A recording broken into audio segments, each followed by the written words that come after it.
The empress failed her heavenly tribulation and was forced to marry a beggar like me, yet she remains oblivious to the fact that I am a transmigrator who has been imprisoned for 100,000 years. On the day I arrived in this world, I predictably activated a system, initially believing that I could ascend to the peak of my life in a single step, but who would have expected such a foolish system to choose the wrong dimension? Through a twist of fate, I ended up in this perilous world of cultivation, and even more infuriatingly, to ensure my safety, the system ruthlessly locked me in a minor pocket realm for an entire 100,000 years. Because the system could not synchronize with the cultivation methods of this world, it could only force me to master sword techniques from a high martial realm. Now, 100,000 years have passed. I have finally perfected the strongest sword technique in history, but I have also become somewhat mentally unstable. Looking at Baidi City before me, I am so moved that tears stream down my face, because the first thing I intend to do is visit the great cultivation sects of this world to beg for elixirs that can restore my youthful appearance. At present, I look no different from an old man, hundreds of years of age, as the system could only guarantee my immortality, but it could not stop my physical appearance from withering with time. Just as I was lamenting the beauty of heaven and earth, the donkey beside me suddenly spoke in human tongue. You are now the strongest sword god across the 9 heavens and 10 lands. Even the peak cultivators of this realm would have to address you as a brother. What kind of spectacle are you making of yourself, sobbing so miserably? This foolish donkey before me is no ordinary beast. It is the manifestation of the very system that has plagued me for 100,000 years. Its name is Ango. Back then, to prevent me from going insane in isolation, the system had the humanity to transform into a foolish donkey. As a result, it has followed me for a full 100,000 years. Though this seemed to have no practical benefit whatsoever, it would have been far better had it transformed into something else entirely. I had long despised this wretched system, and upon hearing the donkey's words, I immediately struck it with a fist. Poor Ango did not even have time to react before being sent flying, spinning 2.5 times before scrambling to its feet, cursing and berating me. You old immortal! If not for me, how could you have achieved such prowess today? Hearing this, I immediately reached out, drew Ango into my palm, and kicked it away. Only the distant sounds of Ango's swearing echoed back to me. You old immortal! Just you wait, I will return. After dealing with that foolish donkey, I walked right into Baidi City with dignity. I have not tasted the food of the mortal realm for 100,000 years. The fragrances filling the streets made my mouth water uncontrollably. I rushed into a restaurant that appeared decent enough, preparing to eat my fill. However, the waiter stared at me in stunned silence, clearly believing that my tattered beggar's appearance meant I could not afford to spend money here. Yet, immediately afterward, I gave the worn-out cloth bag at my waist a light shake. Hearing the clinking of metal from within, the waiter's face lit up with a beaming smile, and he bowed deeply to usher me inside. Yet, the moment I stepped into the tavern, the foul stench emanating from my body spread instantly, causing the patrons to cover their noses and stare at me in disgust. Listening to the whispers and hushed murmurs around me, I curled my lip in annoyance. A fierce, overwhelming pressure erupted suddenly from this aged frame. The onlookers were struck with terror, trembling in place. No one dared to utter another word. I strolled leisurely to a table by the window and sat down. I noticed 2 women sitting at the adjacent table, both wearing veils to conceal their faces. Possessing slender figures, I could not resist the urge to provoke them. Little ladies, why not grace this master with a smile? Seeing them ignore me, I chuckled and continued. Will you not give me some face? If so, then I shall offer a smile for you to behold. He he he. The woman in the green silk dress could not help but cast a sharp, elegant glare in my direction. Just as she was about to retort, the woman in purple beside her restrained her, signaling with a subtle gesture. Do not invite trouble. Thus, the tension momentarily subsided. Before long, my table was laden with a feast of delicacies. Just as I was ravenously stuffing meat into my mouth, a gaudily dressed man appeared at the top of the stairs. But upon catching sight of something truly terrifying, he immediately leaped through the window and fled. The 2 women sitting near me followed suit, giving chase instantly. Seeing the beauties depart, I instinctively grabbed a whole roasted chicken. I tossed my cloth pouch onto the table and vanished without a trace, leaving the waiter, who had been preparing to clear the table, to rejoice in his apparent good fortune. Yet, when he opened the pouch, he froze in disbelief. There was no silver inside. Instead, the bag was filled with silver-colored medicinal pills, each no larger than a pinky finger. The waiter slumped into a chair, stunned and motionless. Heavens! I am ruined, he lamented. This meal was worth 5 months of his hard-earned wages, and yet he had been paid only with a bag of silver pills. However, the waiter remained unaware that this very pouch of pills would one day lead him to become a legend. By the time I rushed out to the street, the trio had long since vanished. I furrowed my brows, formed a sword hand with my right fingers, and slashed toward the sky. In that instant, the clouds above were torn asunder. The sky, which had been bright and clear only moments before, was suddenly blanketed in a soft, drizzling rain. I closed my eyes, carefully sensing the information contained within every falling raindrop. Very quickly, I tracked the aura of the two women. At this moment, in a courtyard on the west side of the city, the man who had been dressed so ostentatiously at the tavern earlier was looking triumphantly at the two women bound before him. He reached out and removed the veil from the woman in the purple dress, revealing a face of peerless, breathtaking beauty. The man stared in a daze, frozen to the spot. Seeing this, the woman in green began to weep, not out of fear, but because she felt she had brought disaster upon her senior sister. If not for her reckless decision to enter this courtyard, her senior sister would not have been captured. Conversely, the woman in purple remained quite calm, though she could not comprehend how this brat possessed the soul-locking chains of the Heaven Soul Sect. The Heaven Soul Sect is a notorious evil cult on the 9 heavens continent, specializing in devouring human souls and summoning demonic entities. The followers of the Heaven Soul Sect are the type of people everyone wishes to eradicate. Just as he reached out to touch the chest of the woman in purple, my voice suddenly rang out behind him like a phantom. My young man, you are playing quite an interesting game. Why not let me join the fun? Upon hearing this, the hairs on his entire body stood on end, for this courtyard had clearly been protected by a defensive array, yet I had infiltrated it silently without a trace. This triggered an intense sense of impending danger within him. While he was distracted, I dealt a heavy slap to his backside, so painful it nearly brought him to tears. He frantically turned his head and barked at me. "Who are you? How dare you ruin the affairs of my Heaven Soul Sect?" Saying this, he produced a blood-colored jade talisman from his robe and, with a sinister sneer, poured his true essence into it. The jade talisman immediately radiated a baleful glow, manifesting as a protective barrier in front of him. He glared at me ferociously, muttering incantations under his breath. It seemed he was attempting to trigger some secret art. But seeing that it had no effect on me, he turned pale with fright and immediately leaped toward the wall, intending to flee. "You old immortal, just wait until I return to settle this score for ruining my plans." Before his words had even faded, a chicken bone imbued with sword intent shot through the air. The youth heard only a piercing whistle, followed by a bloodied hole being torn through his thigh. Even more terrifying was the sword key that remained within the wound, biting into his marrow like a parasite, frantically shredding his flesh and blood. The pain was so agonizing that he let out a miserable shriek, tumbling down from the courtyard wall as cold sweat instantly soaked his garments. I then turned to look at the two bound women. They were clearly still in a state of shock. When I asked if they were cultivators, the woman in purple was startled and nodded blankly. I cleared my throat and, feigning composure, continued to ask, "Then, do you happen to possess any youth-preserving elixirs?" The woman in purple, I nodded gently and said, "Feng Yue. We possess the face-changing elixir." However, upon hearing this, I was so overwhelmed with excitement that I nearly fainted, so much so that I could not hear the words that followed. I immediately grasped her hand and said, "I wish to take you as my dearest friend." Through our subsequent conversation, I learned that the woman in the purple dress was named Cheng Ji, and the woman in the green dress was her junior sister. The two had been ordered by their sect to investigate the recent disappearances of civilians in Baidi City, but they had fallen into a villain's trap. Upon hearing the reason, I casually unleashed a sword aura to execute the lackey standing nearby, then drove both my hands deep into the ground. While the two women were confused about my intentions, the earth suddenly began to tremble violently. As I upheaved the layer of soil, a thick, nauseating stench of blood rushed into our nostrils. Glancing into the opening, there lay a colossal blood pool in the center. Surrounding the blood pool were countless mysterious, sinister runes etched into the ground. An old man, resembling a corpse, sat motionless in the center of the pool with his eyes closed.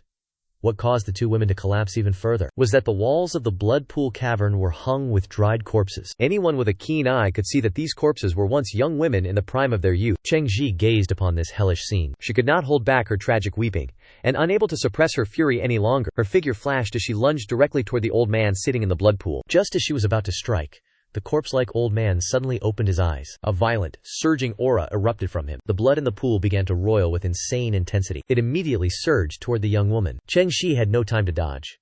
The true essence within her body erupted instantly, forming an egg-shaped protective barrier around her. With a thunderous boom, the barrier around Cheng Shi shattered instantly, and her body was sent flying like a kite with a broken string. However, at this moment, my entire focus was fixed upon the corpses of the young women. This method of operation was truly professional. It was not a one-time draining, but a gradual extraction of their life force. While I was muttering to myself, Cheng Shi flew directly toward me. I flicked my finger gently, neutralizing all the force behind her, then caught her steadily in my arms. At this moment, the old man in the blood pool slowly stood up, emitting a shrill, piercing laugh like an owl. Just as he intended to use our blood to complete his final ritual, a clear voice drifted in from the distance. "Tianhun, old monster, you are a wretched beast, deserving of 1,000 cuts." As the words faded, a woman descended from the heavens, landing directly before us. Upon seeing this woman who had suddenly appeared, Cheng Shi immediately burst into sobs. As it turned out, this person was none other than their martial aunt, Ning Ning. And upon seeing this situation, the Tianhun old monster, he stepped slowly out of the blood pool, but with every stride he took, his withered body swelled back to life bit by bit, eventually transforming from a gaunt old man into a robust man of about 30 years. Bai Ning Ning understood clearly in her heart that he had used the blood of 100 young maidens of the primal origin to nourish a body ravaged by the heavenly Tao. At this moment, Bai Ning Ning trembled with rage, her true essence surging uncontrollably. Yet she dared not strike at old man Tianhun, for if they were to clash, there was no telling how many people in White Emperor City would perish. In the nick of time, I lunged forward and plunged straight into the blood pool. I had expected to resonate with the pool, just as old man Tianhun had. But to my dismay, it had absolutely no effect. Feeling a surge of frustration, I demanded an explanation from him. Upon hearing this, old man Tianhun ordered me to get out, and even more infuriatingly, he called me an old fossil. How could my fiery temper tolerate such an insult? I shot out from the blood pool, charging directly toward him. Old man Tianhun saw this, his pupils constricting, for my movements were so swift that he had no time to evade. But just as I was about to reach him, a crisp, snapping sound suddenly erupted from my body, followed by me crashing into the ground in a headstand position, muttering incessantly. Oh, the agony! My aged back.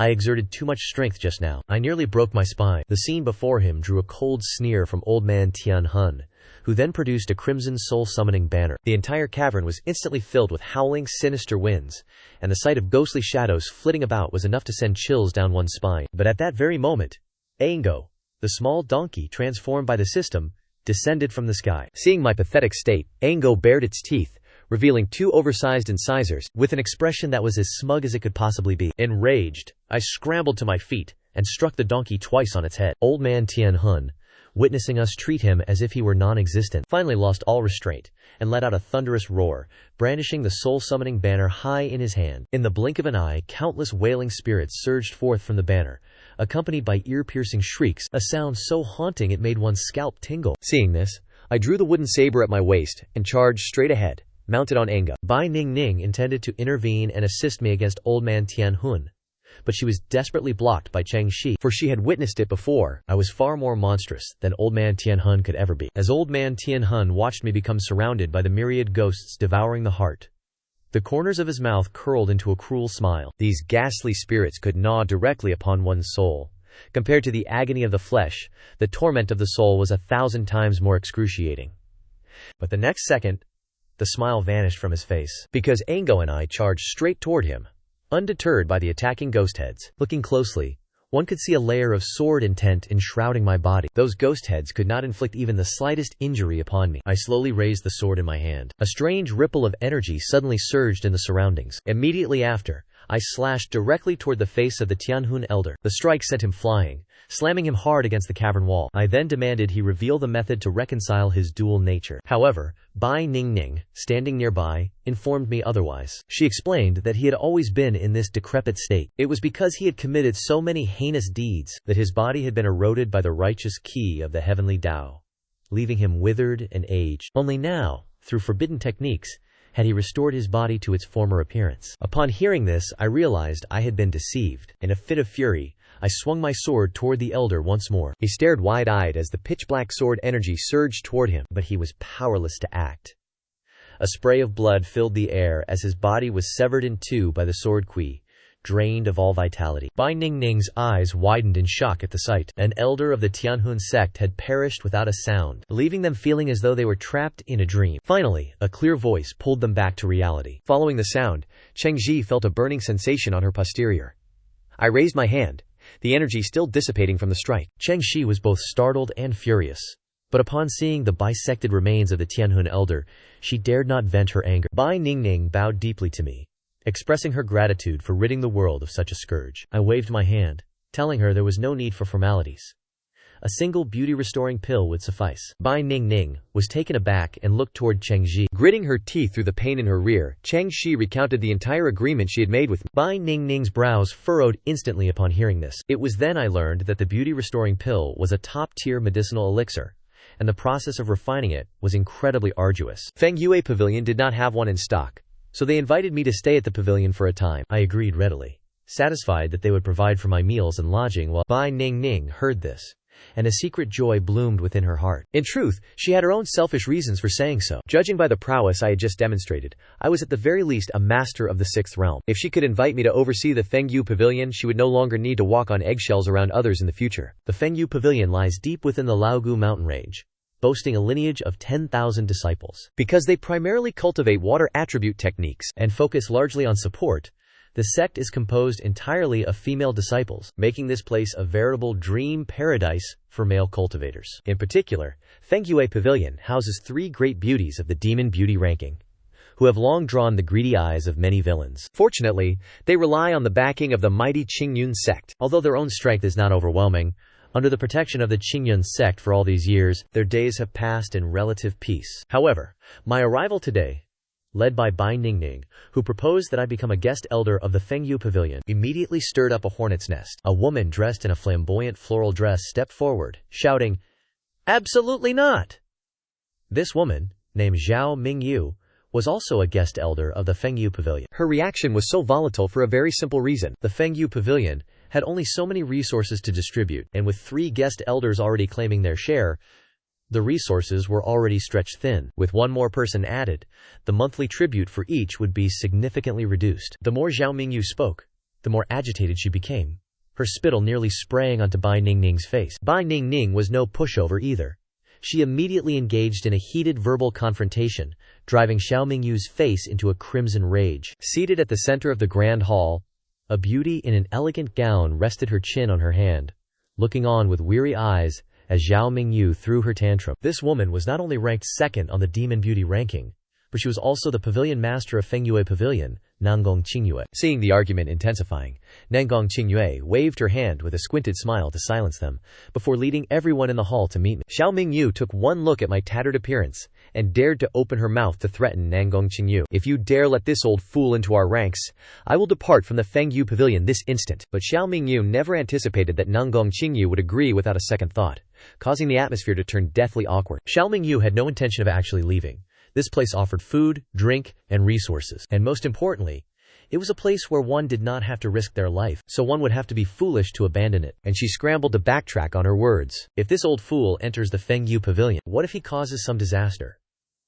But before she could finish her sentence, I raised my hand and struck her across the face with a crisp, echoing slap. This display left everyone in attendance utterly stunned. Although Xiao Mingyu was cruel and vicious, she was, after all, a formidable expert of the martial realm. Yet faced with such a simple, humiliating slap, she stood dumbfounded, unable to react, as she watched me wipe my hand on my robe, as if it had been soiled by filth. Like a hen with its tail stepped upon, Zhao Mingyu erupted in a frenzy. The true essence within her body surged and billowed forth, and with a powerful stride, she unleashed all her strength to strike back at me. I had not expected her to possess such audacity. In this lifetime, I am the only one who strikes others. How could I allow another to strike me? I instantly improvised a sword technique, slamming my right hand against the ground as the sound of shattering glass suddenly tore through the air. Zhao Mingyu felt a sharp, stinging pain in her back. Her hand froze before my face, unable to advance a single inch. She lowered her head, staring in bewilderment at her own chest, where a blade of translucent ice had pierced through her protective aura, striking true, driving directly into her heart. Blood dripped steadily from the tip of the sword. With a heavy thud, Zhao Mingyue collapsed to the ground, dying, without ever understanding where the ice sword had manifested from. Only Pavilion Master Nangong Qingyue, standing nearby, managed to discern a sliver of the technique. This ice sword was forged from the moisture condensed from the air itself. However, she could not have anticipated that the power of such a blade would be this immense, capable of instantly slaying a 5th-level cultivator. Nangong Qingyue's expression turned grim to the extreme. Xiao Mingyu's death was hardly a tragedy. In fact, for the Fengyu Pavilion, her demise was a matter of secret satisfaction. But Xiao Mingyue had an elder brother named Xiao Yuanhong, an elder of the Heavenly Dragon Gate. Though the Heavenly Dragon Gate was merely a middle-tier sect, Its strength far surpassed that of the Fengyue Pavilion. This was precisely why Zhao Mingyu had spent hundreds of years plundering the resources of the Fengyue Pavilion without fear of repercussion. Even Nangong Qingyue had not dared to drive her away. I looked down at the corpse of Zhao Mingyu, kicked it firmly several times, and did not forget to spit on it. Seeing the troubled look on the faces of Nangong Qingyue and her companions, I knew this matter was far from over, so I spoke calmly. "Little girl, do not worry. I killed her, and I will shoulder the consequences." Hearing this, Nangong Qingyue regained her composure and immediately ordered her subordinates to dispose of the body. Once everyone had departed, Nangong Qingyue stepped forward to support me, preparing to discuss the refinement of the beauty pill. Perhaps emboldened by my performance, she offered me a sense of security as she held me, intentionally allowing my arm to brush against her chest. In her eyes, I am at the very least a cultivator of the fourth realm, and thus she has become determined to keep me by her side. Regardless of the cost, as long as I am willing to oversee the Fengyue Pavilion, many of her troubles will be resolved, including the matter regarding the Qingyun sect, after she saw me withdraw my hand from her chest. Nangong Qingyue stood stunned, biting her lip, her eyes brimming with a faint redness. How could I not discern her inner thoughts? I merely smiled and waved my hand, telling her there was no need to torment herself so. This place is blessed with green hills and clear waters, populated by many beautiful maidens. It is truly the perfect place for retirement. Seeing that I had granted her sufficient dignity, tears immediately welled up in Nangong Qingyue's eyes. The world sees only the boundless glory of the Fengyue Pavilion, yet none know of the hardships hidden behind the facade. The grievances and helplessness Nangong Qingyue has endured for the sake of the Fengyue Pavilion are things outsiders will likely never comprehend. Upon arriving at the reception hall, Nangong Qingyue spoke to me regarding the materials needed to refine the beauty-restoring elixir. The Fengyue Pavilion has already gathered the vast majority of the required components, but 2 specific items can only be obtained within the Fenglin secret realm. It is a rather peculiar dimension that opens only once every century.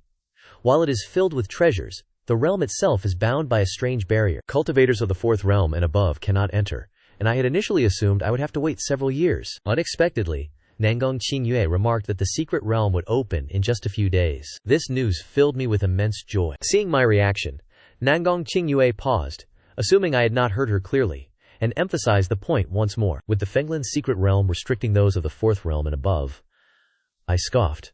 What does that have to do with me? After all, am I even a cultivator in the traditional sense? Hearing this, Nangong Qingyue became somewhat hesitant. Although there are no fluctuations of true essence radiating from my body, she still perceives me as a practitioner of the path, for how else could I have so easily slain Zhao Mingyu? I am aware that this is difficult to explain, as our systems of power differ, so I saw no reason to elaborate further. I simply offered a passing remark. When the time comes, just call for me. Though Nangong Qingyue remained full of doubt, she knew when to stop, and refrained from pressing the issue, proceeding instead to discuss my remuneration. Initially, she was quite tense, fearing I would make excessive demands. In her mind, she had even envisioned that if she could not meet my terms, I would be angered and depart. That was until Nangong Qingyue heard me say that as long as my room and board were provided, along with 2 pretty maidens to serve tea, she let out a sigh of relief, and waited until Nangong Qingyue had left. Ango, the manifestation of the system, came running back in a huff. Earlier I had sent him flying thousands of miles away with a single kick. If he were not bound to me by a soul contract, who knows how long it would have taken for him to return. Seeing his defiant expression, I spoke first. If you dare to utter a single word of complaint, I will beat you into a pulp. Upon hearing this, Ango fell silent immediately. He was accustomed to it, as he was beaten every single day. Reflecting on this, he trotted over to me, perhaps wanting to negotiate something. He had thoroughly analyzed the cultivation model of this world, but the existence of the heavenly Tao prevented him from infiltrating it for the time being. He hoped that I would strike the 9 heavens continent with a few sword slashes, annihilating hundreds of thousands of great sects, and causing the world to wail in agony. The heavenly Daikyo would naturally come to eliminate me, and in that moment, he could seize the opportunity to infiltrate, while the heavenly Daikyo was preoccupied with me. Upon hearing this, I looked into his eyes, which were filled with an unsettling wisdom, before slamming my fist into his head and kicking him away once more. While I may have a tendency towards severe violence, or, to put it bluntly, I am a lunatic. What does this foolish donkey take me for? Does he truly think I am a murderous demon king? As dusk fell, Cheng Shi and Zhao Er arrived at my courtyard. They had been sent by Nangong Qingyue to attend to my needs. When the 2 young maidens stepped into the courtyard, I was so startled my face went pale. The pavilion master had commanded them to fulfill every request of this senior, no matter how excessive it might be. Seeing the vegetables and meat in their hands, I was so excited I nearly shouted. I rushed forward to accept the ingredients and set up the pot. Before long, A savory aroma permeated the entire courtyard. Looking at the bubbling, fiery red hot pot before me, I grinned from ear to ear. Once the table was fully spread with dishes, I cheerfully invited the two girls to join me. They looked at each other, momentarily unsure of what to do, but eventually they slowly sat down beside me. However, after tasting a single bite of the tongue-numbing spicy hot pot, they dared not touch their chopsticks again. In the end, the entire table of meat and vegetables found its way into my stomach. Meanwhile, Engo, whom I had kicked earlier, was currently lying on the roof. He glared at me with resentment. The following days passed in profound tranquility until the day the Fenglin Secret Realm opened. On the martial arts arena of Tianshui Peak, over 20 people had gathered, all of whom were disciples personally selected by Nangong Qingyue. Because of its declining strength, the Fengyu Pavilion had been unable to enter the Fenglin Secret Realm for nearly a millennium. Without strength, one cannot seize resources. In truth, this was nothing more than a vicious cycle. If this continues, the Fengyu Pavilion will inevitably face its demise sooner or later. Therefore, this time, Nangong Qingyue has made a firm resolve, selecting a group of elite disciples to accompany me into the Fenglin Secret Realm as a form of trial for them. Should these disciples return alive, they shall become the pillars of the next generation for the Fengyu Pavilion. As the team leader, Bai Ningning played a soft melody on her bamboo flute. A clear cry echoed from the distant mountains. A blue bird, as large as a small mountain, flapped its wings and soared toward Tianshui Peak. This is a Tianxing sparrow, reared by the Fengyu Pavilion, known for its astounding speed. It takes only one day to reach the Fenglin Secret Realm. Gazing at the Tianxing sparrow's sturdy thighs, I could not help but swallow my saliva and remark, "This bird is quite plump. It would surely make a magnificent hot pot." Cheng Ji and Zhao Er were startled, trembling in disbelief. While others might not know what a hot pot is, these two were well aware that the Fengyu Pavilion possessed only this one, a spirit beast capable of long-distance flight. If it were truly turned into a hot pot, we would be forced to fly by ourselves in the future, and the long journey would surely exhaust us to death. Seeing how tense they had become, I laughed heartily and waved my hand. "I am only teasing you both. Look at how frightened you are." With that, I tapped my toes lightly and landed atop the head of the Tianxing sparrow. This simple action left everyone present in awe. It is well known that the Tianxing sparrow has a foul temper and absolutely refuses to let anyone stand upon its head. Predictably, the Tianxing sparrow grew restless, shaking its head in an attempt to dislodge this old man, but as it sensed the murderous intent radiating from me, it immediately froze, trembling like a leaf. Seeing the Tianxing sparrow suddenly become so docile, the young maidens widened their eyes in shock, standing there in a daze. Never before had they seen this beast behave so obediently. With this single feat, my stature in their eyes instantly grew to that of a titan. Just as the Tianxing sparrow took flight, Bai Ningning brought out the map of the Fenglin Secret Realm. I glanced at it once, immediately imprinting the entire geography into my mind, and replied indifferently, "Just tell me what precautions are necessary." I then turned my attention to the scenery. Bai Ningning nodded and said, "Upon entering the secret realm, we will be randomly teleported. For the sake of safety, we must rendezvous as quickly as possible. Furthermore, the Fenglin Secret Realm remains open for only 7 days. Those who fail to exit in time must wait for the next opening to leave." As she was speaking, a massive streak of light flashed across the distance. This streak of light churned up a violent gale, forcing the Tianxing sparrow off its course. Watching the light vanish into the distance, I could not help but roll my eyes. What sort of quality is this? Have you never heard that safety is paramount on the road? The dim-witted system stared at me with an expression of pure wisdom, looking as if it had seen a ghost. In its eyes, given my explosive temper, that rude streak of light should have been torn to shreds, yet I had merely uttered a single insult and let it be. Just as it was about to ask, "Are you ill today?" unexpectedly, the streak of light flew back, directly blocking our path and forcing the heavenly transit sparrow to come to a halt. As the radiance dissipated, it revealed a massive, winged fish. Its size was comparable to the heavenly transit sparrow, but its aura was far more formidable, existing on an entirely different level of power. Bai Ningning recognized it at a glance as a Hai Tang Qing Shu from the Spirit Beast sect. Her expression darkened instantly. The Spirit Beast sect specializes in beast taming and are frequent visitors to the Fenglin Secret Realm. Their overall strength far surpasses that of the Fengyu Pavilion. Their disciples are notoriously arrogant, and the Fengyu Pavilion has often been bullied by them in the past. At this moment, a middle-aged man stood atop the giant fish, looking down at Bai Ningning with a mocking smile, his tone dripping with sarcasm as he greeted her. "Oh my, if it isn't Elder Bai of the Fengyu Pavilion? Judging by this trajectory, are you intending to head to Longxi Valley?" Hearing this, Bai Ningning cast him a cold glance and whispered an explanation to me. "This man is Chu Yumin, an elder of the Spirit Beast sect. His companion is a 3-tailed golden leopard, and he holds a long-standing grudge against our pavilion." Finishing her words, Bai Ningning raised her head and glared coldly at him. "If the Spirit Beast sect is permitted to travel here, why should the Fengyu Pavilion be forbidden?" Chu Yumin sneered at her words and replied, "The Fenglin secret realm is ownerless. Anyone may enter. But are you women going there simply to offer yourselves up?" Chu Yumin's words caused the surrounding cultivators to burst into laughter. It is common knowledge among the cultivators of the Juxiao continent that the Fengyue Pavilion excels not in combat or conquest. These women may provide support, but to compete for resources is nothing more than throwing their lives away. The Fengyue Pavilion had sent people into the Fenglin secret realm before, but they were essentially annihilated every time. This is the very reason why the Fengyue Pavilion has not stepped foot into this secret realm for 1,000 years. Bai Ningning flushed with rage, feeling utterly helpless, for the man spoke nothing but the truth. Seeing Bai Ningning in this state, at this very moment, he caught sight of me lying atop the Tian Xing Kui. Observing my elderly, half-dead appearance, Chu Yumin could not help but burst into uproarious laughter. "Oh my. What a peculiar sight. Since when have you of the Fengyu Pavilion started keeping men, and an old man at that? If you find yourselves lacking men, simply say a word to the Lingxiao sect. We have plenty of strapping youths. We have not yet reached such a desperate state." As soon as Chu Yumin's words fell, the crowd erupted into laughter. To the ears of the women, these words were vicious in the extreme. The disciples of Fengyue Pavilion flushed red with rage, but lacking the strength to retaliate, their eyes grew watery as they glared at the murderous aura surrounding Bai Ningning. From the sidelines I stoked the flames. "Attack him! Tear that foul mouth of his to pieces." Chu Yumin laughed until he nearly fainted, certain that Bai Ningning would never dare to act. Yet before his laughter could even fade, I stood directly before him. Chu Yumin's heart skipped a beat, and just as he attempted to circulate his true energy, my withered hand reached toward his mouth. I seized his chin and, with a sharp crack, shattered his lower jaw. Then, hooking my middle finger into the corner of his mouth, I pulled with force.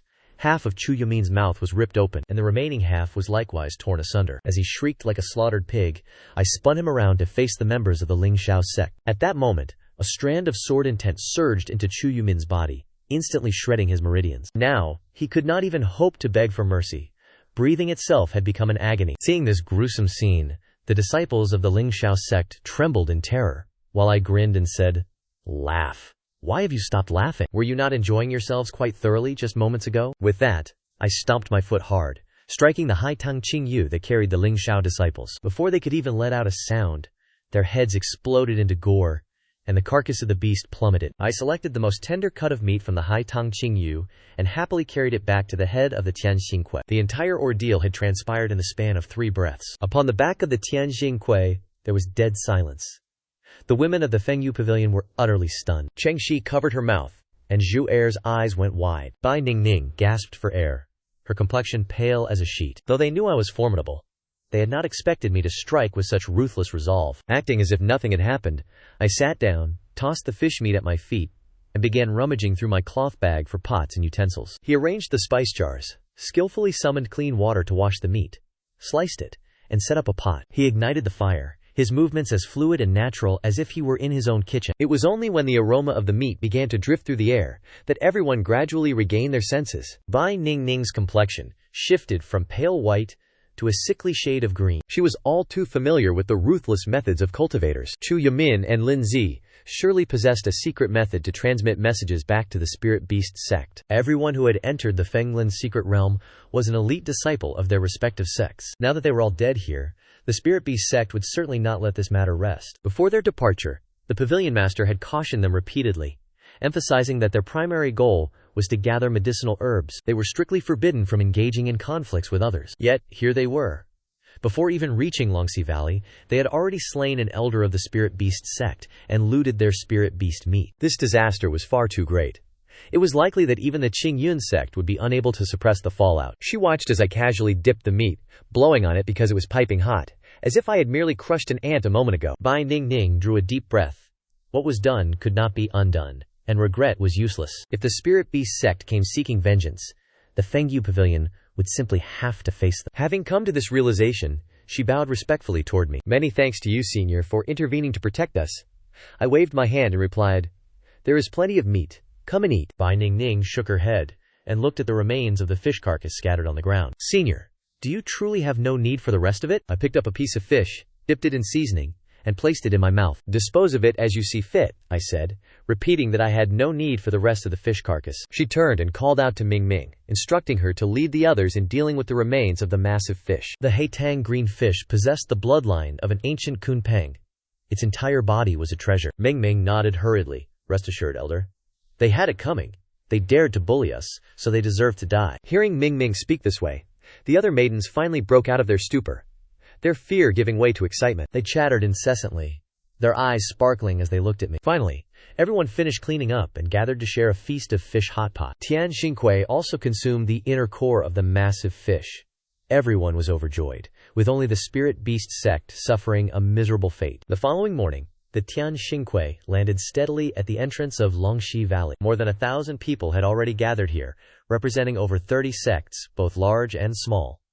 It was as bustling as a marketplace. The arrival of the Fengyu Pavilion immediately caused a stir. For nearly 1,000 years, the Fengyu Pavilion had never sent anyone here. Their sudden appearance naturally caught everyone by surprise. Of course, there was another, more significant reason.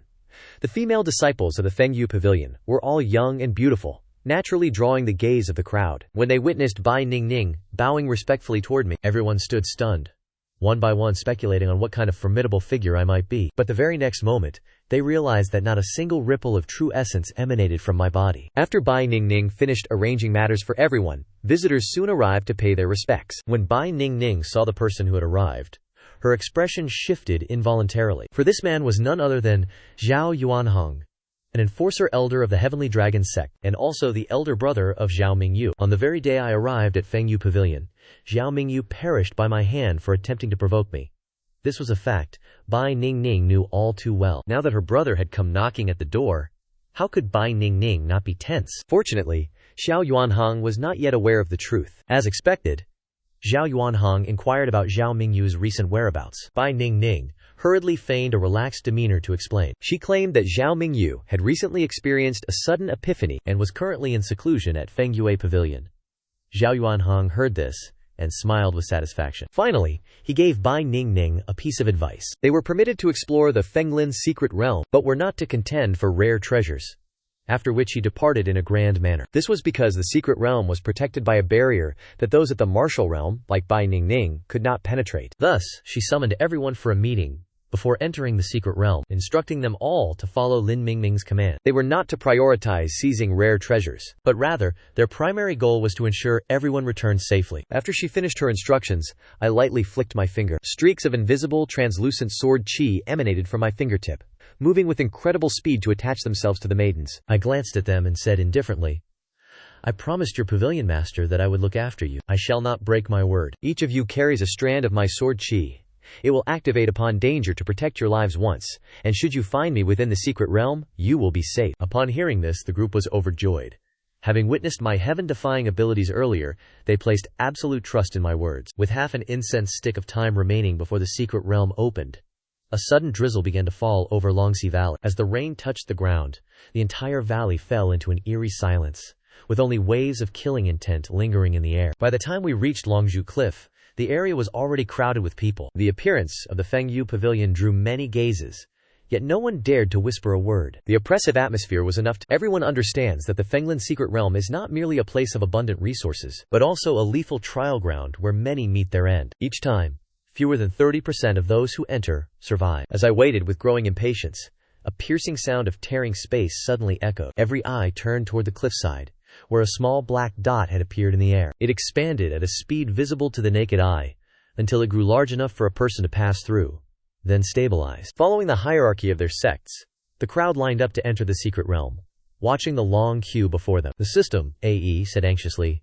"Do you not possess a sword technique specialized in severing barriers? Slice through that worthless barrier." But seeing me standing there dazed, it nearly spat out blood in frustration. Truly, the senility of old age is incurable. After waiting at Longzhu Cliff for 20 minutes, it was finally the turn of Fengyue Pavilion to enter. But just as Lin Mingming prepared to step through the black aperture, a rather seductive woman blocked their path. The Fengyu Pavilion members turned their heads, listening as she spoke to Bai Ningning with biting sarcasm. "You must consider this carefully.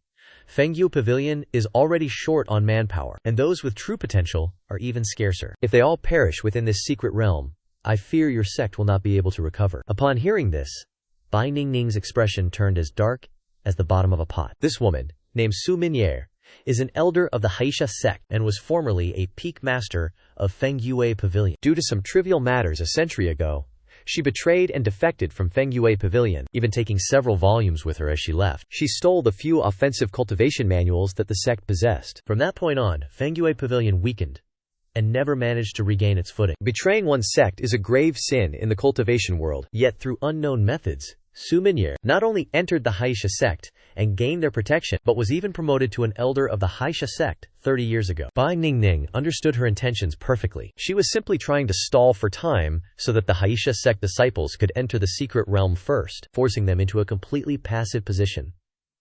Her intentions were truly malicious to the core. Thus, Bai Ningning could not be bothered to argue with her, and with a wave of her hand, she struck out with a white silk ribbon. Su Minye sneered, then flicked her finger.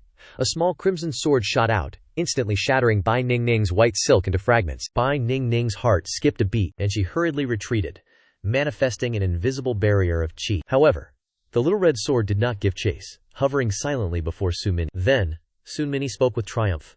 "How is this for a trade? I exchanged 4 Fengyue Pavilion cultivation techniques for this flying sword. Impressive, is it not?" These words caused Bai Ningning to erupt with fury, and she charged forward, intending to meet the flying sword head-on. Sensing the razor-sharp sword intent, Bai Ningning realized she'd been far too impulsive. But it was too late to retreat. She had no choice but to brace for the impact. Just as she believed her life was about to come to an end, an unexpected voice suddenly rang out. "Come here, let me see what this is." As the words faded, a bizarre scene unfolded. The green flying sword, which had been hurtling straight toward Bai Ningning's throat, suddenly froze and swerved, flying toward me instead. This spectral sight left the young ladies in stunned silence. Flying swords are always spiritually linked to their masters. They had never heard of a flying sword straying from its owner. Su Minye was both shocked and terrified. She hurriedly urged her sword art, desperately trying to regain control over the blade. But she discovered that the sword had completely severed its connection with her, and as she watched the little red sword circling me with excitement, the disbelief on everyone's faces deepened. With growing interest, I looked at the little sword and remarked, "This is somewhat interesting, you foolish donkey.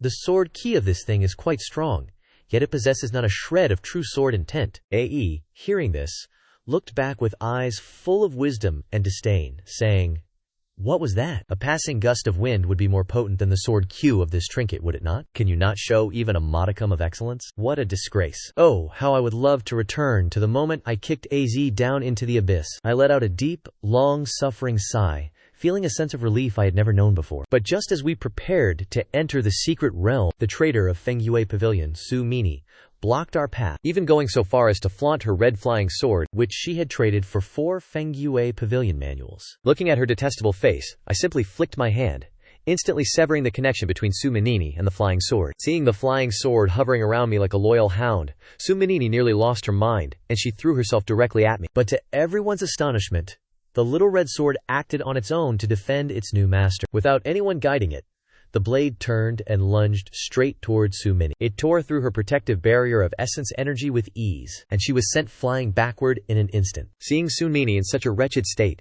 I cast a cold glance at her, then turned, hands clasped behind my back, and walked toward the entrance of the secret realm. The little red sword, seeing me about to leave, hurriedly flew back to my side, circling me incessantly. Annoyed by this, I muttered, "What are you doing? You are so weak, why would you even think of following me?" The little sword seemed to understand my words. Its entire blade suddenly dimmed, appearing like a young maiden on the verge of tears after being scolded. I reluctantly curled my lip, then pointed at Bai Ningning and said, "I entrust you with the task of protecting this young lady. When I return, I shall assist you with spirit infusion, or some such reward." Upon hearing this, the little red sword's dim blade suddenly flared with light, as if brimming with endless power, and it hurriedly flew to Bai Ningning's side. Fierce sword ki radiated outwards. Within the cavern, the campfire crackled, casting a rosy glow upon the cheeks of the young women. Cheng Ji held a piece of stir-fried beef, gazing distractedly out toward the dark entrance of the cave. Zhao Er, sitting close by, softly asked, "Senior sister, are you worried about the senior?" Cheng Ji nodded, then shook her head. "The senior is peerless in strength, and will certainly be fine. It is merely that this secret realm is far too eerie, chilling one to the bone." No sooner had she finished speaking than another thunderous roar echoed from the distance. This time it was closer, sounding as if mountains were collapsing and the earth was rending asunder. Dust cascaded from the cavern's ceiling. The young women stood up in alarm. Lin Mingming signaled for silence and tilted her head to listen.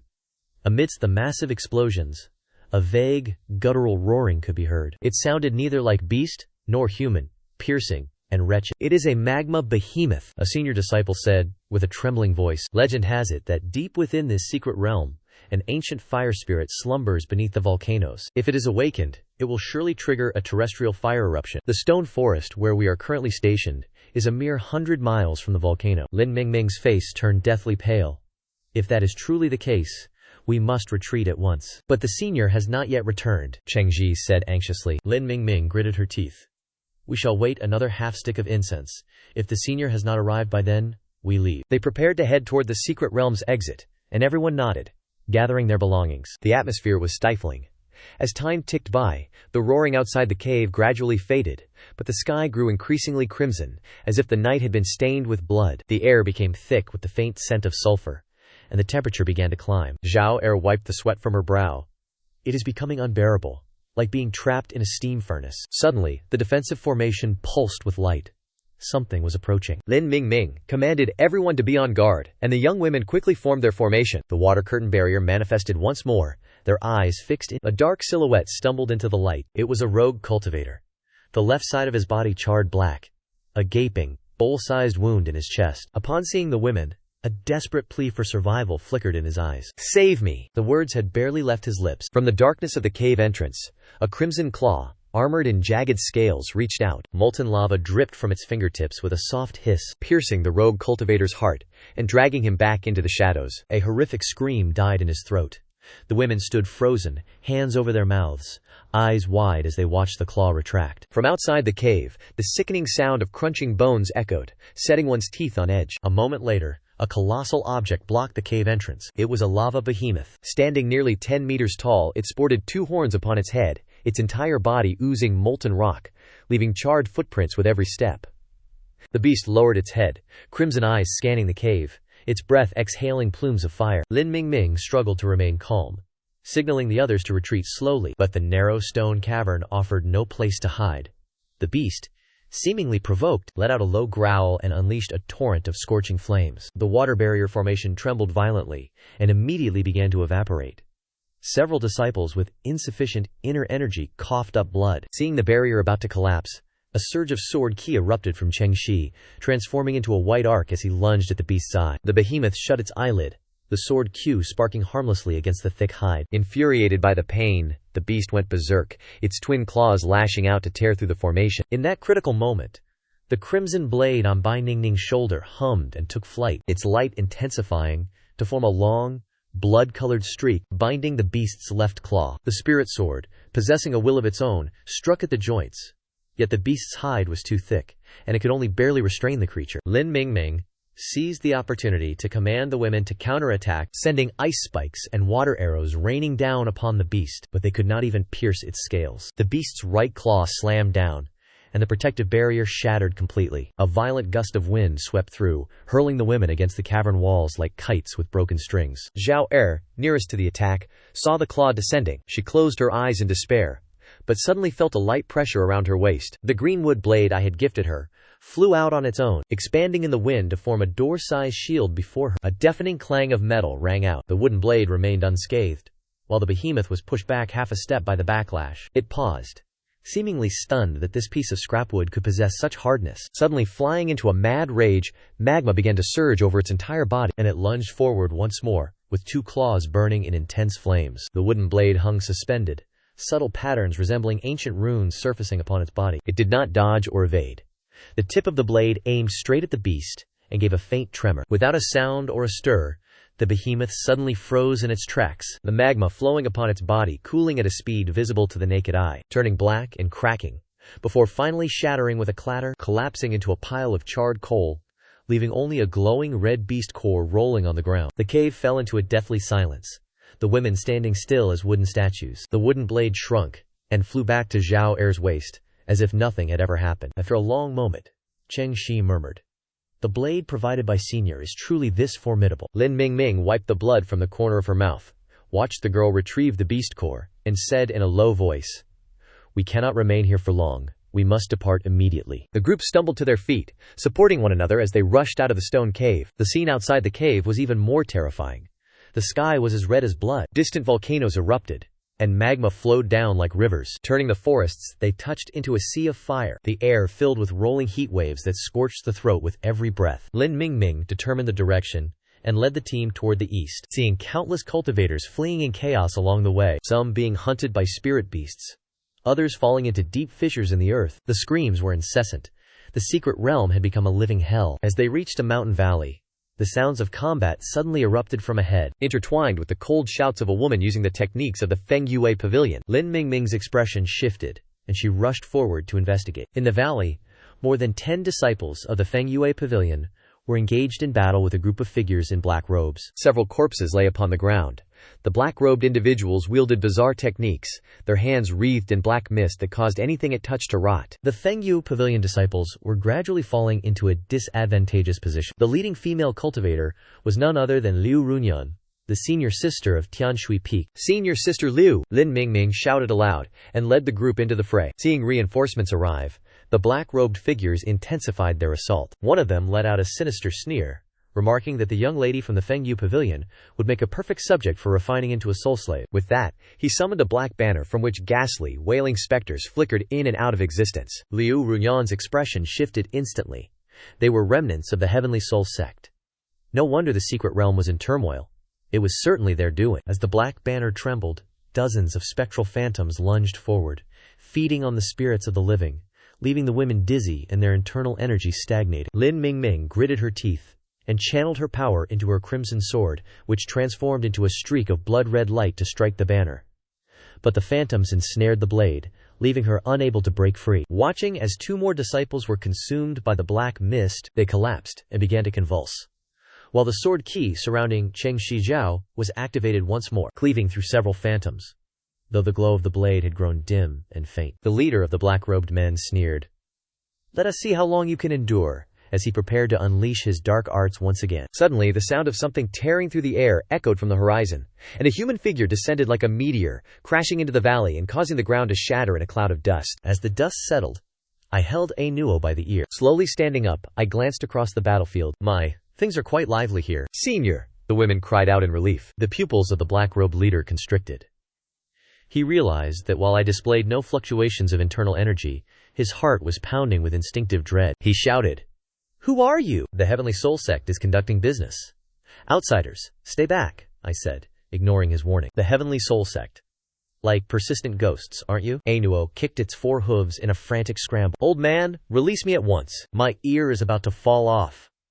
I let go of the creature. I then fixed my gaze upon the black-robed leader. "I have already slain your sectmaster. Do you small fries still dare to dance before me? That is impossible." The black-robed leader stammered in terror. The sectmaster was at the peak of the earth realm.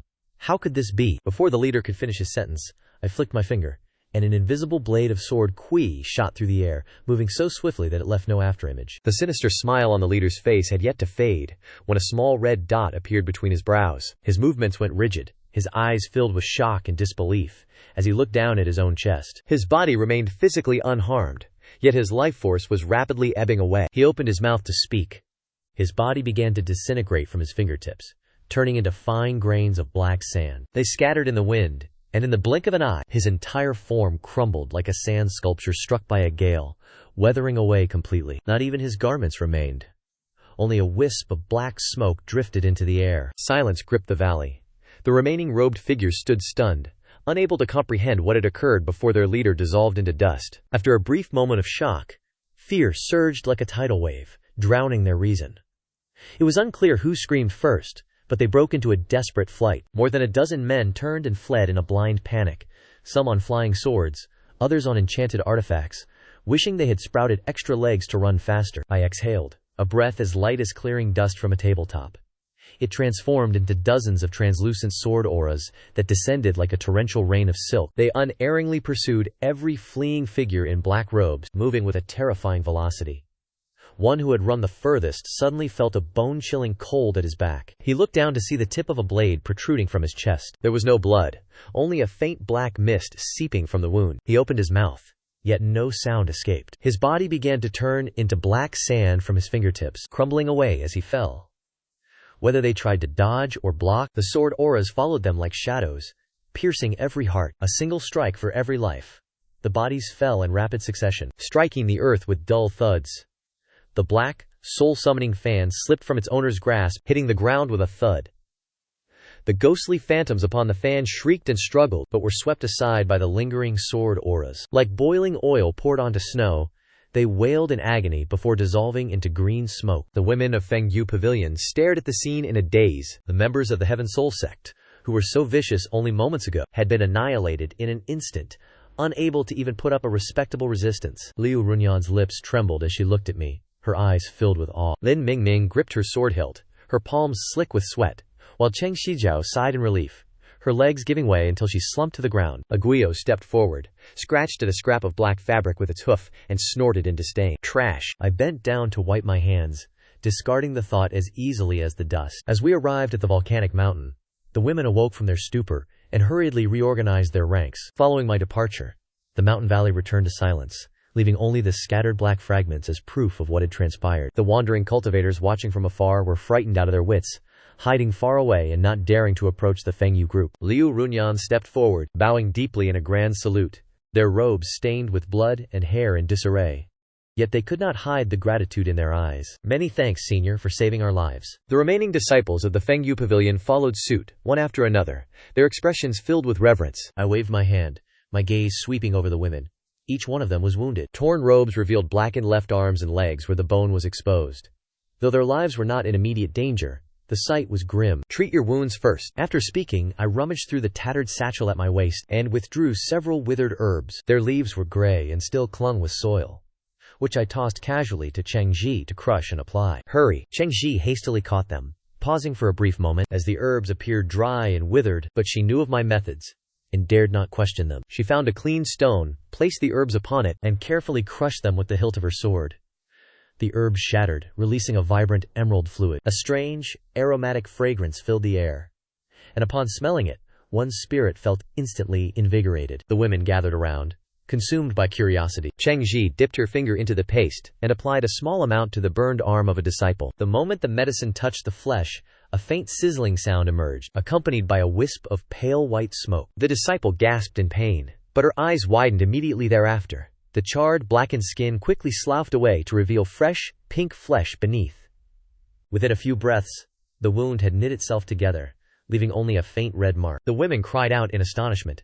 Even Liu Runyan was visibly shaken by the potency of the healing. I fear even the 6th-grade elixirs of the Heizhou Pavilion could not act this swiftly, she remarked. They distributed the medicine to the injured, and for a time the valley was filled with gasps of relief and murmurs of reverence. The itching sensation as the wounds knit together caused many of the female disciples to press their lips together and stifle small smiles. Once everyone had finished applying the medicine, Liu Runyan stepped forward to report, Senior, we were originally in the west of the secret realm when we were ambushed by the Yuntu sect who had set up a formation to trap us. We fought a desperate battle but were overwhelmed, losing 3 of our junior sisters in the process. Her eyes reddened, and she gritted her teeth as she continued. During the skirmish I saw 2 figures in black robes carrying blood, and on the rim of the volcano I glimpsed the light of an evil formation. They seemed to be summoning something.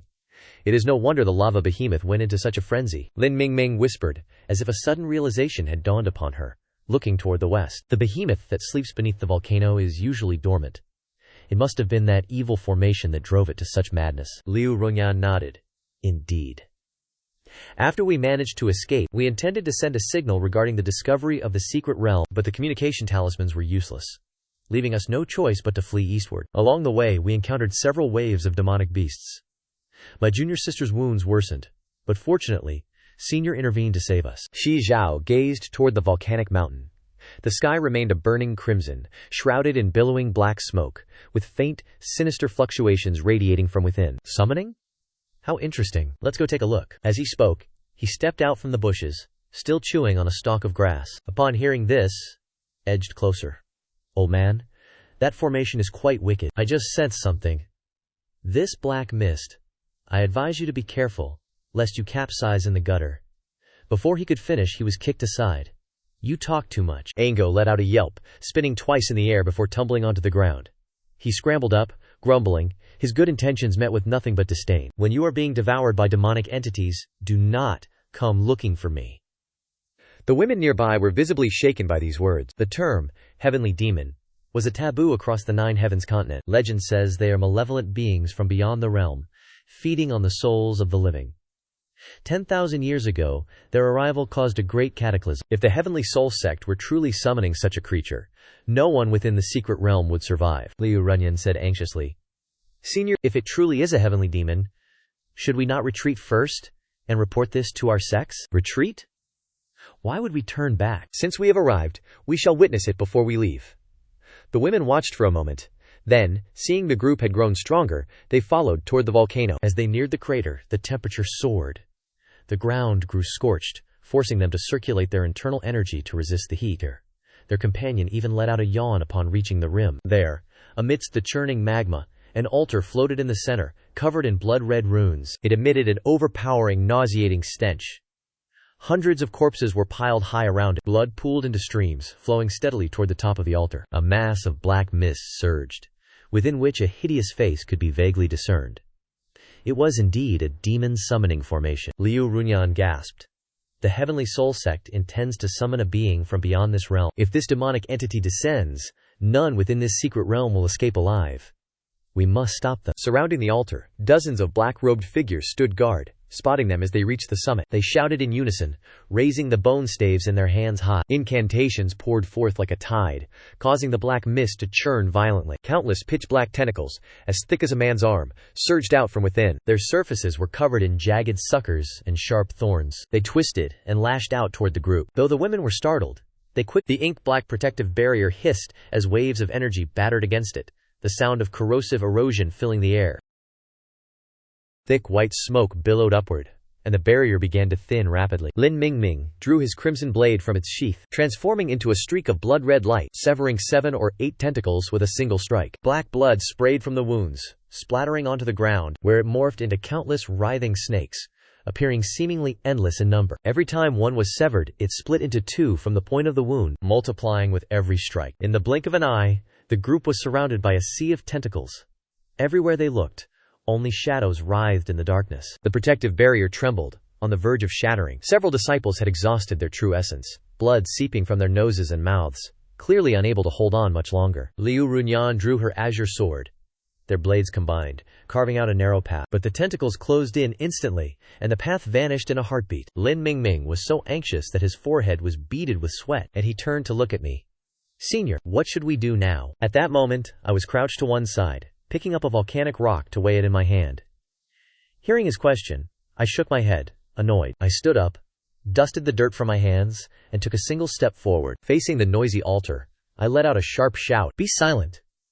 The voice was not loud, and it even sounded somewhat indifferent, yet it rang out like a thunderclap from the 9 heavens in the ears of everyone present. The entire volcano went still in that instant. The chanting and the sound of writhing tentacles vanished completely. Even the roiling black mist halted, as if time itself had been frozen. The tentacles stiffened where they were. The sharp tips stopped just inches from the nearest disciple, unable to advance a fraction further. The frantic swirling of the black mist slowed, revealing twisted, ferocious faces hidden within. Those visages contorted as if screaming silently in defiance. On the altar, the blood-red runes flickered like a candle nearing the end of its wick in a gale. The black-robed figures spat blood in unison. The staffs in their hands shattered with a crack. They looked over in terror, their eyes wide as if they had seen a ghost. The leader among them asked with a trembling voice, "Who are you?" I couldn't be bothered to acknowledge him, and stepped toward the altar, reaching out to touch the dais. The material was cold as ice, resembling jade, with faint light pulsing within. The material is not bad, I mused. It is a pity that it was carved with such filth. Having said that, I raised my hand and delivered a strike directly into the center of the altar. Crack! A crisp sound rang out as fractures spread across the surface of the altar, instantly enveloping the entire structure. Black mist surged violently, emitting a piercing screech, as if something trapped within were frantically struggling to break free. I furrowed my brows. It had yet to shatter, so I raised my foot and stomped firmly onto the dense web of cracks, causing a flash of light to erupt. Boom! The altar disintegrated, stone shards scattering everywhere as the black mist vanished, revealing a fist-sized, jet-black heart at the center. Its surface was covered in intricate veins, pulsing rhythmically as if it were still alive. Thump! Thump! Each beat emitted a wave of malevolent energy. The black-robed figures standing nearby were struck by the shockwave. They immediately collapsed, blood leaking from their 7 orifices as they convulsed. I bent down, picked up the heart, and squeezed it. It was soft and warm, feeling as though it still possessed a pulse. Without a second thought, I tossed it to Angok, who was standing to the side, telling him to eat it as a snack. Angok opened his mouth, caught it, and chewed twice. His face contorted in disgust as he spat it out. "What on earth is this? It's both fishy and bitter. Truly foul." After saying this, he dry-heaved a few times, causing the women nearby to chuckle despite themselves. Upon seeing their precious artifact destroyed, the black-robed figures screamed in despair and charged at me regardless of the consequences. I merely waved my hand. Sword cheese swept across like a gale, and dozens of them fell like wheat before a sickle, silent and motionless. The volcanic crater returned to peace, leaving only the sound of whistling wind and an lingering scent in the air, a mixture of sulfur and blood. As the volcano grew quiet, the women sat down on the ground, feeling as if a lifetime had passed since the ordeal began. Liu Runyan trembled. "Senior."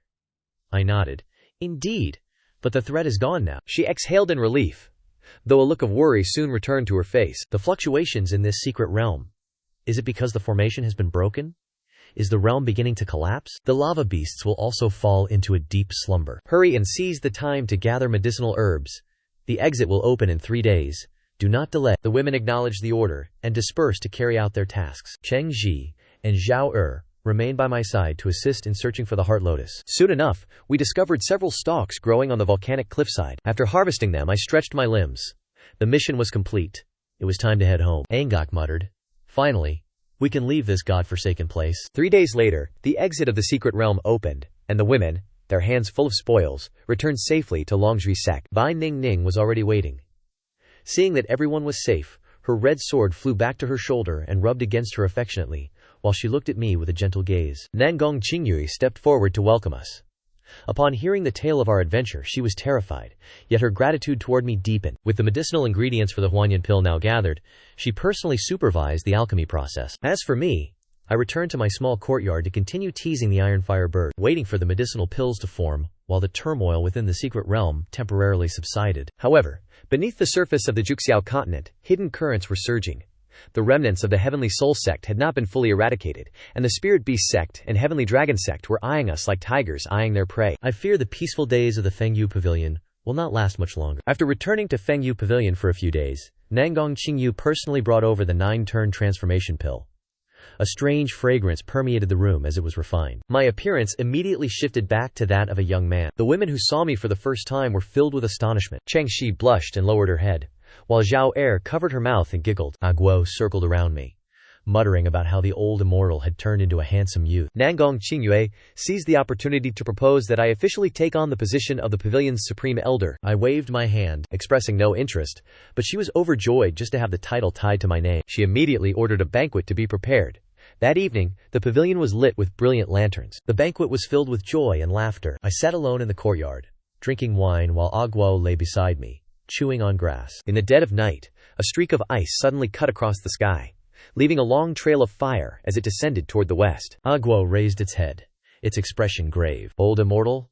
That thing from just now felt wrong. I narrowed my eyes, watching the horizon. Where the ice streak fell, black mists surged into the sky, and faint, miserable screams could be heard. It was demonic energy. Guo stood up abruptly.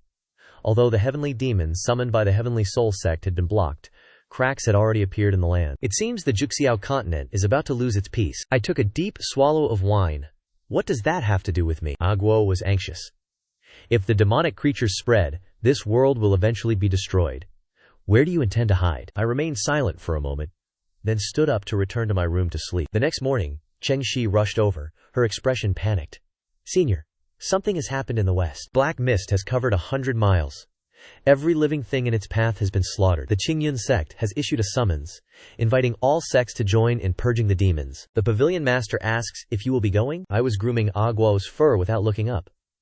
I am not going. Cheng Shi wanted to say more but hesitated, eventually bowing and retreating. Not long after, Nangong Qingyue came in person. She did not mention the purging of the demons, but simply placed a jade slip on the stone table, softly saying, "This is a sword manual left behind by the ancestral math. Although it does not compare to even 1/10,000th of yours, senior, perhaps it still holds some intrigue." Having said that, I prepared to depart, casting a glance at the jade slip, picking it up casually, my divine sense sweeping across it. It was a manual detailing the 72 forms of the Moonwater sword technique, a sword art that is ethereal and agile, yet lacking in raw power. I tossed the jade slip to Ango. Useless scrap. Ango caught it with his mouth, crunched it twice, and swallowed. His donkey eyes brightened, for it was somewhat interesting. A strand of divine sense had been hidden within. The words had barely faded when a phantom emerged from the jade fragments, the image of a woman in palace attire, whose brows bore a striking resemblance to Nangong Qingyue. She bowed to me gently. Senior, I am Nangong Yu, the founding ancestor of the Fengyu Pavilion, and I have left this divine sense behind, solely to convey one message. The Nine Heavens continent faces the heavenly demon calamity every 10,000 years. The calamity draws near, and I beseech you, Senior, to consider our past ties and protect the heritage of Fengyue Pavilion before the phantom dissolved into nothingness. Ango smacked his lips, thinking it no wonder this sect was composed entirely of female disciples, given their founder was also a woman. I stared at the fragments for a long moment, let out a vexed sigh, and rose to head outside. Nangong Qingyue was presiding over a meeting in the great hall, and seeing me arrive, the elders stood up in unison. I walked straight to the main seat, sat down, and asked, "Speak. How far have the demon creatures reached?" A flash of joy flickered in Nangong Qingyue's eyes, and she hurriedly reported, "The black mist has already spread to within 3,000 miles. The Qingyun sect and the 7 great sects have established a defensive line, but they are retreating steadily, and the casualties are heavy." I nodded. "I understand," and closed my eyes to rest. The elders exchanged glances, not daring to inquire further. A moment later, I opened my eyes and looked at Bai Ningning. "Will you lead 100 elites to accompany me on this journey?" Bai Ningning accepted the command. Cheng Ji and Zhao Er stepped forward. "Senior, we wish to go as well." And after glancing at the two of them, I replied, "As you wish." Half a day later, the heaven-traveling ship carried everyone toward the west. And the further west we traveled, the darker the sky became. The black mist hung like a curtain obscuring the heavens and the earth.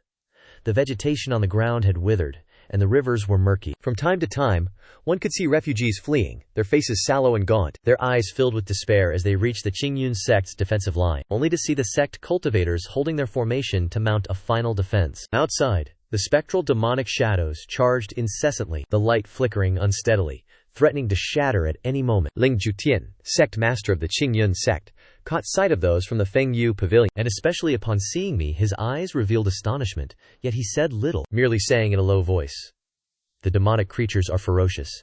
Everyone, be cautious." I leaped from the bird's back and walked to the edge of the light barrier. Reaching out my hand to touch it, the black mist coiled toward me like a living creature, but it was repelled by an invisible sword intent. I stepped outside the barrier, and the demonic creatures surged forward like a tide, taking various forms, from 2-headed giant hounds to 8-clawed spiders, all with glowing red eyes, spewing black mist from their maws. The women of Fengyue Pavilion gripped their swords in tension, but I merely yawned, waved my hand, and a wave of sword intent swept outward like a fan. Wherever it passed, the demonic creatures were cleaved in two, the black mist dissipated, and a clearing was carved out, leaving the cultivators stunned and speechless. Ling Jutian was even more horrified.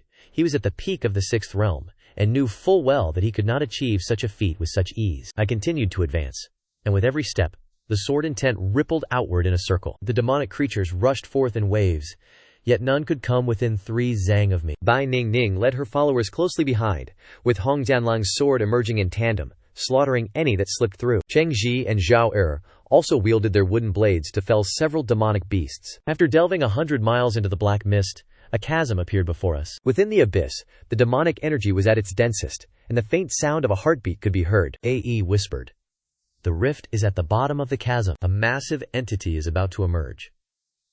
I nodded, instructing the women to guard the entrance of the chasm, and stepped into the abyss alone. The dark chasm held a void rift at its center, from which black blood continuously seeped. Sitting cross-legged before the rift was an elder in black robes, the great elder of the Heaven Soul sect. He opened his eyes and looked over, a maddened glint flashing within his cloudy pupils. "Why must your excellency meddle in matters that do not concern you? The arrival of the heavenly demon is the mandate of heaven." I picked at my ear. The mandate of heaven. It is those 2 words that annoy me the most. Having spoken, I traced a line with my finger, sending a streak of sword intent slashing directly at him. The elder in black robes roared, bringing forth a lion-embossed shield to defend himself. Thousands of vengeful souls shrieked in agony, manifesting upon the surface of the shield. The sword energy struck the shield, causing a brief, violent stalemate between the 2 forces. A thunderous roar erupted from the impact. The elder spat out a mouthful of blood and was sent flying backward. The remaining momentum of the strike did not diminish, slamming directly into the rift. The rift shook violently, Black blood surged forth, yet instead of sealing, it widened by another fraction. From the depths, a furious roar echoed, and a massive claw emerged.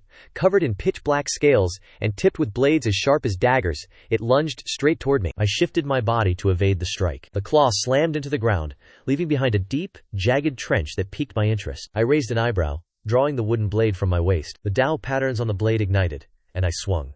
A sliver of blade light surged forth. The scales shattered, and black blood rained down as the claw convulsed in agony. It retracted back into the depths of the rift. The roar grew even more feral and intense. The black-robed elder struggled to his feet, laughing maniacally. "It is futile.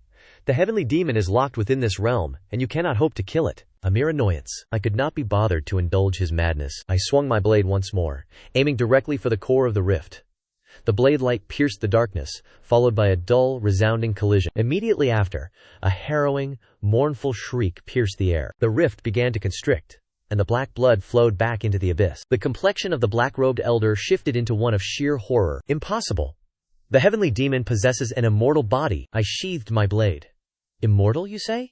Then I shall simply strike it a few more times." Having said that, I unleashed 9 consecutive strikes, each landing perfectly upon the rift, until it could no longer withstand the pressure, and collapsed with a thunderous boom. In the final moment, a crimson eye glared at me from within, brimming with profound malice. The rift vanished, and the demonic energy at the bottom of the valley began to dissipate. Sunlight broke through, illuminating the scene of utter chaos. The black-robed elder's aura faded as he collapsed to the ground, and I stepped forward to stand before him. "How many remain in the Heavenly Soul sect?" The elder laughed bitterly and remained silent. "Kill me, then. I will grant you that satisfaction." With one swift stroke, I ended his life. I departed the ravine. The women stepped forward, and upon seeing I was unharmed, they all let out a collective sigh of relief. Bai Ningning reported, "More than half of the demonic creatures outside the valley have been eradicated. The various sects were in pursuit, and I simply nodded. It was time to return." Ling Jutian led his subordinates forward, bowing respectfully. "Many thanks, Senior, for preventing this great catastrophe." I waved my hand and took my leave, returning to the Fengyu Pavilion, where Nangong Qingyu was hosting a banquet of celebration. The various sects sent in tribute, their gifts piling up to fill the storehouse, and the prestige of Fengyue Pavilion soared, positioning it to enter the ranks of the supreme sects. Yet the days of peace did not last long. Trouble arrived, and on that day I was sitting in the courtyard, fishing. A day suddenly raised a hand, sensing that a powerful presence was approaching. No sooner had the words left his lips than a figure manifested in mid-air. A man in green robes, with an elegant and refined appearance. His temperament was truly extraordinary. He smiled at me and asked, "Fellow Taoist, may we speak?" I looked up and asked, "Who are you?" The man cupped his hands and replied, "I am Li Xuanji, sect master of the Tiandao sect, here specifically to invite you to the Tiandao banquet." "What is the Tiandao banquet?" Fei whispered in explanation. The Tiandao sect is the most mysterious sect on the Juxiao continent, rumored to hold the authority of the heavenly Tao itself, and they host this banquet once every 1,000 years, inviting only those with great fortuitous encounters. I have no interest. I will not go. Li Xuanji maintained his smile. "Fellow Taoist, the power you possess, which does not belong to this world, has drawn the attention of the heavenly Tao. This banquet is not intended to cause trouble, but rather to resolve the karma between us. Should the heavenly tribulation descend, you might be able to withstand it, but I fear the Fengyu Pavilion would not survive the aftermath." The fishing rod in my hand paused. A leaped up.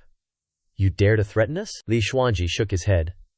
"I am merely stating the truth. 3 days from now, I await your arrival at Tiandao Peak." With that, his figure faded and vanished.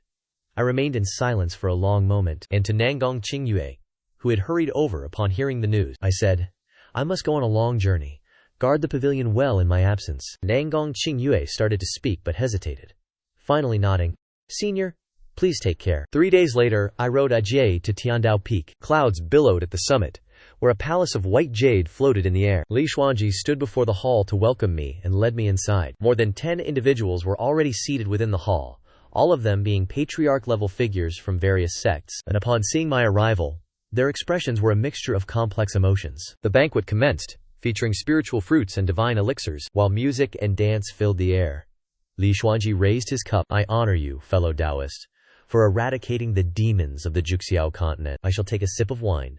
Speak your mind, and be plain. What is the true purpose of your visit?" Li Xuanji set down his wine cup and spoke with a grave expression. "Fellow Taoists, Are you aware that the Tao you cultivate is not of this realm? 100,000 years ago, the arrival of the system disrupted the laws of the heavenly Tao. Now your mastery of the sword has made you an even greater destabilizing factor. The will of the heavenly Tao wishes for you to depart from this world. A Gao shouted in anger. On what grounds? We did not come here by our own choosing. Li Xuanji replied calmly. The heavenly Tao can return you to your original world. It can also excise the system, restoring peace to this realm. The air in the hall turned stagnant. The patriarchs all turned their gaze toward me. I set down my cup and smiled. And what if I refuse to leave? Li Xuanji sighed. In that day, the heavenly Tao would have no choice but to forcibly erase your existence. Though your swordsmanship reaches the heavens, it is surely difficult to oppose the collective power of an entire realm. I stood up, walked outside the hall, and looked up. Then let the heavenly Tao make the attempt. As these words left my lips, dark clouds gathered in the sky. Thunder roared, and a terrifying pressure engulfed the entire Tiandao Peak. The patriarchs' expressions changed as they retreated one by one. A Gao gritted his teeth. Old man, are you truly seeking a fight? I patted his head. Are you afraid? Agu raised his head. Afraid of what? The worst that happens is being sealed away for another 100,000 years. I laughed loudly. Good. Let the lightning descend. As the mountains shook, I drew my blade and pointed it at the sky. A slash of blade light severed the thunder. The heavens and earth lost their color. The war against the heavenly Tao had officially begun. The lightning, like a roaring dragon, descended upon me. With a twist of my wrist, I unleashed a counterstrike, slicing the lightning dragon in two. The resulting arc of light illuminated the entire Tiandao Peak. The patriarchs retreated in terror. Li Xuanji's face was dark as water. He raised his hands to form a seal. The white jade of the palace shone brilliantly, transforming into a massive formation that veiled the sky, intensifying the pressure of the heavenly Tao. A colossal eye emerged from the clouds, cold, indifferent, and looking down upon all living things. The eye shifted, locking its gaze upon me. A beam of golden light shot down, carrying the laws of destruction. Wherever it passed, space collapsed. I blocked with my blade, the golden light colliding with the steel to produce a piercing screech. My feet sank 3 inches into the ground. The inscriptions on the blade flared with frenzied light. A Gao spat out a white mist, his 4 hooves hammering the earth. An illusory dragon horn began to sprout from his head. It seemed he was on the verge of revealing his true form. Do not be hasty, I commanded softly. This is merely the appetizer. Once finished, I rotated my wrist. The blade light split into 10,000, like a shoal of fish swimming upstream, striking toward the great eye. The eye closed, and the golden light transformed into a barrier. The blade light struck the barrier, creating ripples, yet failing to break the defense. Li Xuanji's voice echoed. Fellow Taoists, the power of the heavenly Tao is infinite.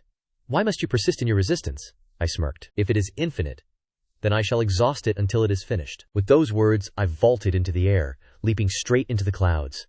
The eye opened once more, firing 9 golden threads that formed a web. As they descended, I swung my blade in a flurry. The golden threads were exceptionally tough. For every one I severed, 2 more grew in its place, binding tighter. A Gao growled. Old man, use that technique. I drew a deep breath, and with a single motion, my blade returned to its sheath. My hands had spent 100,000 years perfecting the art of the sword. I was not merely refining the blade, but the very essence of sword intent itself. Sword intent is formless, yet it can sever all things, even this so-called heavenly Tao. A point of black light manifested in my palm. No larger than a bean at first, it began to spin, rapidly swelling into a swirling vortex of darkness that consumed everything in its path. All the golden threads were drawn into its abyss. As the restraints shattered and vanished, the colossal eye revealed an emotion it had never shown before: terror and disbelief. With a shove, I sent the vortex surging forward. The vortex roared as it ascended, slamming into the eye and causing it to tremble violently. Golden light scattered in chaos, and the clouds shattered, revealing a vast expanse of empty void. From the depths of that starry void, a roar of fury echoed. No. The heavenly Tao had been wounded. Li Xuanji spat blood as his formation collapsed, sending the ancestors fleeing in panic. I descended to the earth, my body swaying slightly, for this technique had taken a heavy toll. Are you all right? Ango ran toward me. I wiped a streak of blood from the corner of my mouth. I am holding steady. This is far from over. Sure enough, 7 beams of multicolored light descended from the depths of the void. Within each beam of light stood a figure. Some held swords, others wielded staves, each radiating an ancient and formidable aura. They were the incarnations of the heavenly Tao, left behind by the ascended beings of previous eras. Li Xuanji's voice trembled. The 7 tribulations of the heavenly Tao, Fellow Taoist, you have triggered the highest form of judgment. I gave a cold laugh. 7 against 1? How utterly shameless. Then come. The first incarnation struck with its sword, the sword light cascading down like a silver river, and I drew my blade to meet it. When blade and sword clashed, the sound shook the very heavens. The true sword incarnation shimmered with star-like brilliance, containing the profound truths of the great Tao. Yet my sword intent was far more ferocious. 100,000 years of painstaking practice had transcended mere technique. A single strike to shatter 10,000 spells. After 100 exchanges, I cleaved the incarnation asunder, and its beam of light vanished. The second incarnation swung its staff, summoning heavenly flames. A rain of fire poured from the sky. But my blade light rose to meet it like a shield defying the inferno, severing the staff and shattering the incarnation. Having broken 2 tribulations in succession, the remaining 5 rose in. The flashing blades and surging magical arts threatened to engulf me entirely. Ango let out a thunderous roar, revealing his true form. A 10,000-foot black dragon whose tail swept across the battlefield. He forced 2 of the avatars to retreat, but he was soon tightly bound by golden light, struggling to break free. I fought the 3 avatars alone, the danger mounting with every passing second. My left shoulder was pierced by sword qui, and my right leg was struck by a powerful seal. My robes were soaked in blood, yet the more I fought, the more ferocious I became, my blade becoming sharper with every strike. After 100,000 years of suppressed resentment, I unleashed it all in 3 resounding shouts. The 3 avatars shattered one by one, 5 of the 7 tribulations dispersed. While the remaining 2 were occupied with Ango, I paused to catch my breath and regulate my internal energy. Looking deep into the starry expanse, I felt an even more terrifying presence brewing in the distance. Li Xuanji collapsed to the ground, muttering, "Impossible. No one has ever broken through the 7 tribulations of the heavenly Tao." I dragged my blade toward the final 2 tribulations. It was time to end this. As bright lights rose like the morning sun, the 2 avatars struggled desperately, but they could not withstand my life or death assault. As they crumbled, Ango broke free and shrunk down, looking at me as if to say, "You nearly killed me, you old fool." I stood there leaning on my blade, my body drenched in blood, and looked up to the heavens with a loud laugh. Is that all the heavenly Dapio has to offer? The starry sky fell silent for a moment, before an infinite darkness suddenly descended, swallowing all light. Even sound itself vanished, leaving only the silence of death within the void. A single point of light flickered to life. An ancient rune, slowly rotating. With every rotation my soul trembled, as if it were about to be torn apart. Ango, in his primordial form, spoke in terror. "That is the origin mark of the heavens. It intends to completely erase our existence." I gritted my teeth, condensing my final sword intent, prepared to stake everything on one last desperate gamble. But the rune suddenly stopped, and a gentle woman's voice echoed through the void. Enough. The darkness dissolved, the starry sky returned to normal, and the phantom of a woman in white appeared. Her features were transcendent, her eyes profound and ancient. She looked at me and sighed softly. "You have proven the worth of your existence. The heavenly Dapio is willing to coexist with you." Li Xuanji knelt upon the ground, prostrating before the manifestation of the heavenly Tao. The woman's phantom waved her hand. "Xuanji, this matter ends here." Then, turning to me, she said, "You may remain in the 9 heavens continent. However, 2 conditions must be met. First, you must not wantonly slaughter living beings, and second, you must not impart techniques from other realms, lest you disrupt the natural balance of this world." The spectral woman nodded, pointing a finger. A spiritual light flew forth and entered my body. This was the mark of the heavenly Tao. With this, you may freely traverse the realms, but every 100 years, you must perform a task for the heavenly Daco, in return for the light that has entered you. I felt a wondrous connection to the heavens and the earth, as if I had become a part of. Angok also benefited, with golden light flashing across his body. His wounds healed completely, and the spectral woman gradually faded away. The starry sky vanished. The clouds gathered once more, and Tiandao Peak returned to tranquility. The ancestors looked at one another. Li Xuanji stepped forward with a bitter smile. "Fellow Taoist, from this day forth you are the envoy of the heavenly Tao. Your status is transcendent. I hope you will look favorably upon us." I could not be bothered with him. Riding Angok, I turned and departed, returning to Fengyu Pavilion. Nangong Qingyue led the disciples to welcome me, but seeing me covered in blood, everyone was alarmed. I gestured that it was nothing, then went into seclusion to tend to my injuries. 3 days later I emerged from seclusion. My wounds had fully healed, and my cultivation had even advanced further. with the mark of the heavenly Dao within me. My sensory range had expanded to 10,000 miles. Every movement across the nine heavens continent could not escape my notice. That day, while playing chess with Aangok, I suddenly sensed a disturbance in the north. An ancient secret realm had opened in the frozen absolute lands, causing all the major factions to stir with anticipation. Nangong Qingyue came to inquire whether we should send a party to investigate. I placed a chess piece and said, "You shall lead the team yourself, and bring Cheng Shi along. Let Zihauer go to gain experience as well." Nangong Qingyu accepted the order, and 3 days later, she led 100 disciples toward the north, while I continued to play chess. Aangok muttered, "What are you calculating again?" I replied indifferently, "There is a treasure within that secret realm suitable for Feng Yue Pavilion." Aangok rolled his eyes. "You always indulge them," he remarked. Half a month later, Nangong Qingyue sent a message back. Within the intensely contested secret realm, the Feng Yu Pavilion was besieged by multiple factions, falling into a bitter struggle. I placed my chess piece down and told Aguo it was time to go observe the spectacle. The cold ice abyss was frozen for 10,000 miles, and the entrance to the secret realm, a glacial crevice, was already stained crimson with blood. The women of Feng Yue Pavilion formed a defensive formation, holding their ground firmly. Nangong Qingyue and Bai Ningning fought side by side. Their red and blue swords danced with lethal intent, yet the enemy was far too numerous. Gradually, they were unable to sustain their defense. Leading the assault was the Xuanming sect, headed by the sect master, Old Monster Ming, a formidable expert of the sixth realm, whose frost-stabbing blade struck with fatal precision. Nangong Qingyue was besieged from both left and right, the danger mounting with every passing second. Cheng Ji and Zhao Er guarded their injured disciples. Muduo's sword Qi had been exhausted.